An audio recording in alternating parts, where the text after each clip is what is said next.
Hello, welcome to Creek Sports Talk. I'm Joshua Krieger, and today I'd like to start the first video of my mid-season awards for the NBA. So this first video, it's going to be on Defensive Player of the Year. So there's three candidates I have that I think could win Defensive Player of the Year. Now, the first candidate is Giannis Antetokounmpo. Now, Giannis, he's got really good stats, 1.5 steals, 1.4 blocks, and he's got a long wingspan that's allowing him to play. He can guard anybody from 1 to 5. He's got that big a wingspan. He's that athletic, and he's just on the floor. He's just been playing really well. So he's kind of one of my favorites to win Defensive Player of the Year. I mean, the dude's got the wingspan, got the height. He's putting up good stats, 1.5 steals and 1.4 blocks. So he's not just stealing the ball, he's blocking it. So that's kind of Giannis Antetokounmpo. Now, the next person I'd like to talk about is Anthony Davis. So Anthony Davis, he came in second last year for Defensive Player of the Year behind Rudy Gobert. But really, Rudy Gobert's a good defensive player. He's the anchor of that defense. But AD, he's going to be, I think it's really close between AD and Paul George for Defensive Player of the Year. Now, AD, what's interesting is, so when Boogie was there, they had the number 22 ranked defense. Without DeMarcus Cousins, their defense is ranked number 5 in defensive rating for 103.7. So that's pretty astronomical. So when they had Boogie, it was 106.9, and without Boogie, they're 103.7. And then he's the reigning leading blocker this season. So he's averaging 2.6 blocks. He came in 1.5 steals. That's pretty good. And I feel you give him to...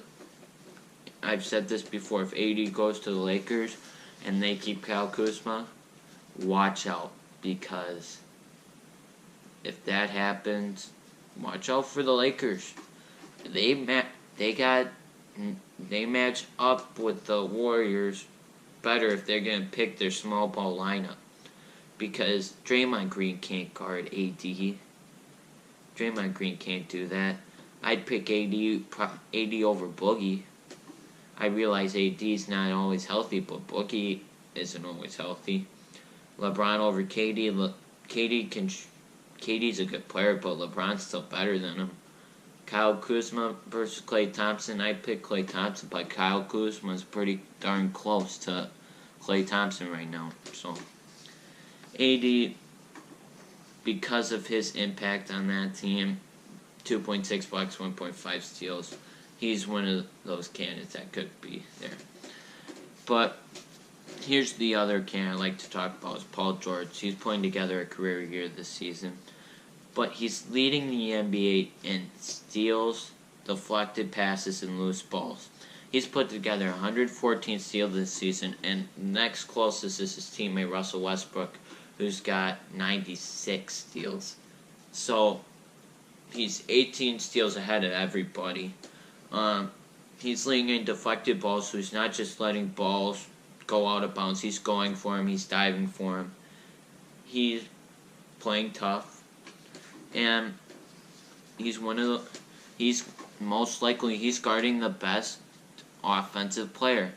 I mean, when the Thunder played Giannis on this weekend, Giannis got blocked like 7 times. A couple of those was Paul George. So just saying, Paul George. If Russell Westbrook is playing more defense now, you get Andre Roberson back, and Steven Adams is obviously there. That's a very good defensive team, and probably could lead the league in defense. So, 3 candidates: three candidates: Giannis, Anthony Davis, and Paul George. I'd give my Defense Player of the Year to Paul George. I think he's a dark horse MVP candidate. But really, MVP's gone to three people, which I'll talk about in my next video on this series. Giannis, Paul George is one of those candidates, and then James Harden. So, that's kind of what's coming up. Please subscribe, like the video, and as always, have a good day.